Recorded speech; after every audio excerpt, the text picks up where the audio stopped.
నిన్న చేసిన చేపల పులుసు ఈరోజు మనం రైస్లో కలుపుకుంటే సూపర్ టేస్ట్గా ఉంటుందండి.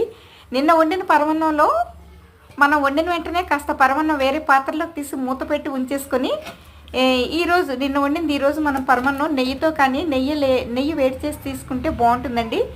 నెయ్యి లేనప్పుడు నువ్వుల నూనె, ఒరిజినల్ నువ్వుల నూనె, అందులో పరమాన్నం మనం ఈ నువ్వుల నూనె వేడి చేసి ఆ పరమాన్నం నువ్వుల నూనెలో ముంచుకొని తీసుకున్న సూపర్ టేస్ట్గా ఉంటుందండి. ఒకసారి ట్రై చేసి చూడండి, మీకే తెలుస్తుంది, చాలా బాగుంటుందండి. ఆల్రెడీ చాలామందికి తెలుసు అనుకోండి.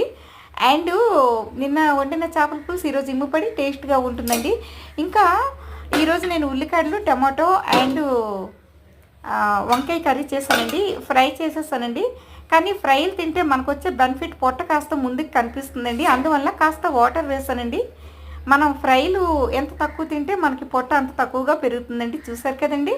And thanks for watching.